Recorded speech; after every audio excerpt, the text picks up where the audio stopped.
So I'm on the corner. Again, another point in my life. I'm hanging out in the street. I'm about. I did it for some years. I'm hanging out West 10th and Avenue U.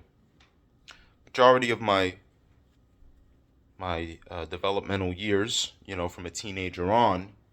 Well, actually, my whole life. I mean, being a kid from Brooklyn, you're in the streets. Now, there's two different kinds of being in the street. When I was young, I did stupid shit influenced by, the wrong people and hanging out on the street. And, I did things that I'm not happy I've done and I'm ashamed of. But I was young. I didn't know any better. You know what I'm saying? You're running around, but uh,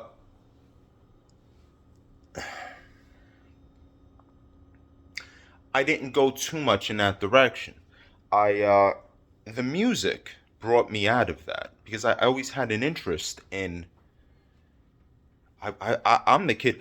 If I would always rather like if I'm high or I'm drunk, like I want to be in an atmosphere where there's music. Like I don't want to just be on the street. And even though we would do that too when we were young, but anyway, as I get older, right, I find myself I'm on the street again. I'm hanging out on the fucking corner. Yeah, we're going to bars. Uh, in Bay Ridge or whatever. But in the city sometimes, but we're going out. But I find myself feeling like this is this is not where I want to go with my life. I have to make a conscious decision. I have to remove myself from all of this, and I have to devote myself to making an album and completing a piece of work. Before that takes place, though, I take it upon myself to start going to venues. You see, one day I'm home and I'm watching BCAT. It's Brooklyn Access television cable thing. Um, and there's a man by the name of Sid Locks, and he has some kind of event that he's throwing at a place called Planet 28 where you could sign up and it was a battle. Here I am thinking I could do this. So I go, me and my man Ski. He comes with me. This would be my first battle in New York City on stage. I go there and I actually end up battling for my first battle Shabam Shadiq.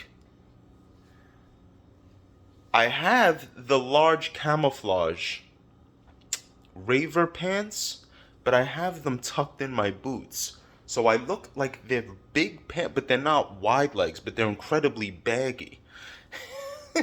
And the pockets were like colored with like clouds or some shit. Anyway, so he says some kind of line like, so I said something like, you look like G.I. Something, some kind of reference to G.I. Joe, but I look like G.I. Gay. Some shit like that. I had some decent lines. I think I said,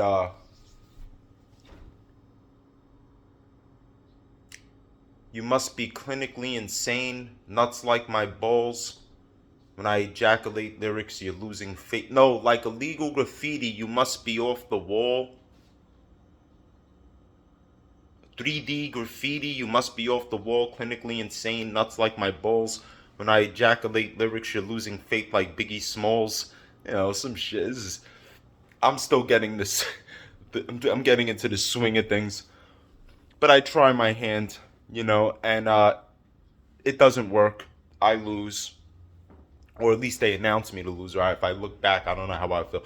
But Shabam Shadiq, actually, at that time, I didn't know. But Shabam Shadiq at that time was more established. He would go on to be a part of the Rawkiss, right? I believe it's the Rawkiss thing where Rawkiss started taking lyricist lounge cats and pairing them up with, uh, some more mainstream cats where they had like, you're gonna have Mos Def on a song with like Nate Dogg, and they were trying to bridge that gap, and he was a part of that, and you would hear Pharaoh mention Shabam Shadiq, and I know he was definitely a part of that thing. So he was more established than I was. I'm just a kid who's entering the battle for the first time. So that was my first one, and and I'm very competitive. So I gotta go back. I have to win something. I feel that there's a great injustice.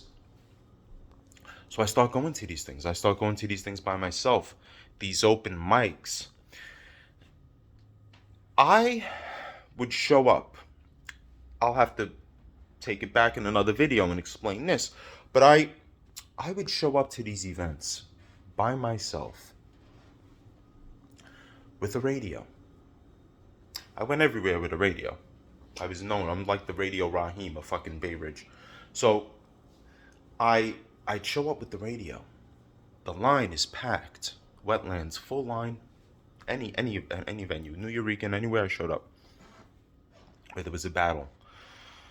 There was also something called Baby Jupiter. There was a place. Planet 28, Spiral Lounges, all these places. I don't know if they exist anymore. I'd show up, the radio, and I'm playing Bjork. People say Bjork, I say Bjork. So I'm playing Bjork, and I'm playing Portishead. Now you gotta realize, this was before the Nano iPod. So there was a separation in genres. You see? The hip hop kids were the hip hop kids, the rock kids were the rock kids, the ravers were the ravers, the goth kids, everything was divided into categories.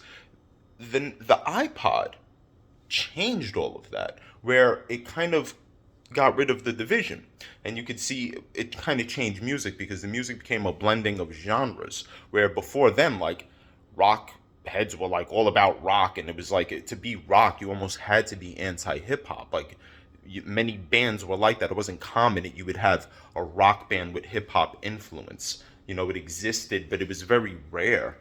The blending of the ability to have all these different musics on one device changed that. I used to walk around with like a backpack full of CDs or cassette tapes, right? So I was a little different in the sense that I was listening to other music, and I would come to these places. In fact, at that time, I kind of had a prejudice against hip hop. So I'd come to these because of just where it was going, all the stupid shit that it always fucking attached itself to. But or stupid shit that attached itself to it, rather. So I'm going to these places, and I'm showing up playing this weird ass motherfucking music. So before I even get to the goddamn venue, before I even step inside, who the fuck is this?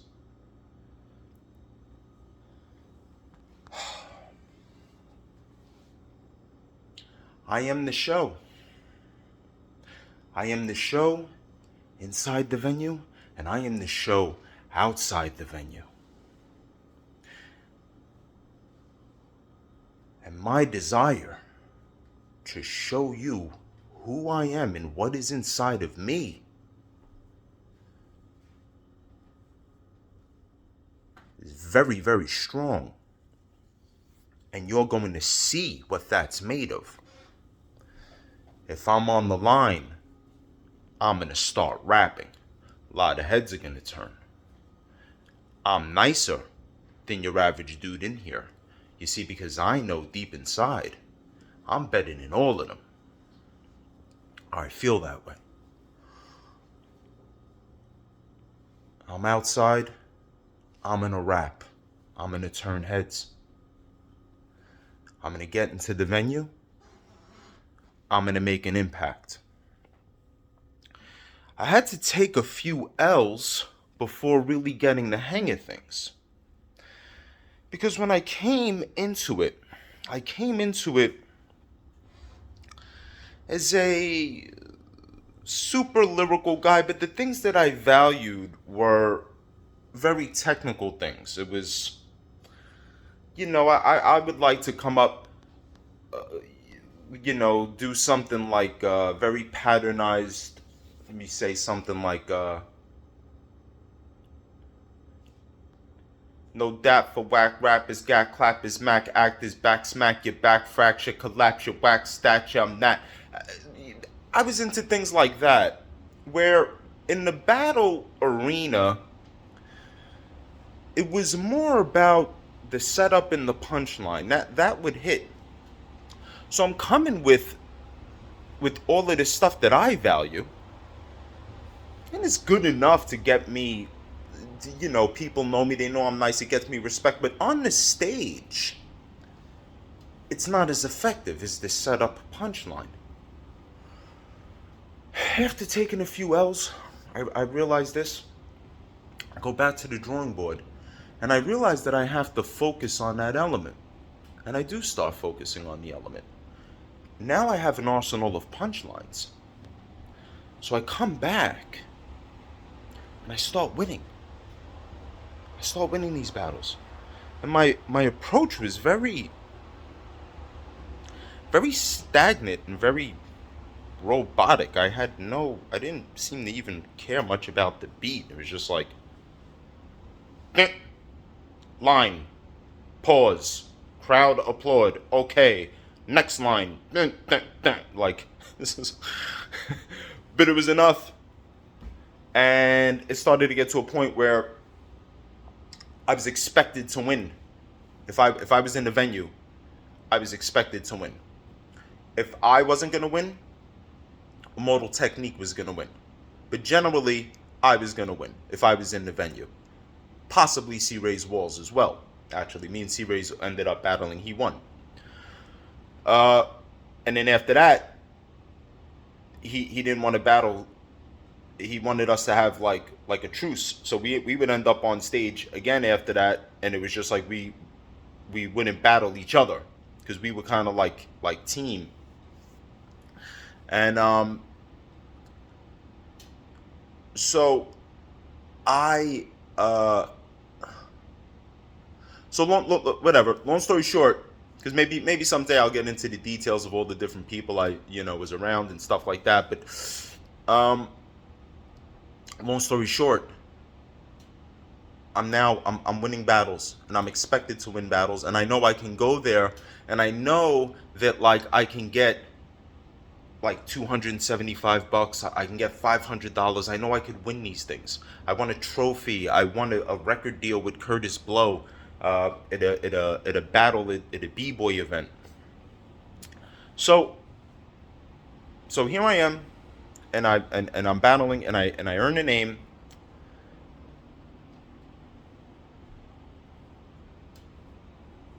I want to keep this short. I'm going to continue this because this is going on for a long time, and I wanted to keep these things under 10, around the 10-minute mark. We're already in the 13-minute mark, so I'm gonna continue. I'm gonna do a part 2. I promise.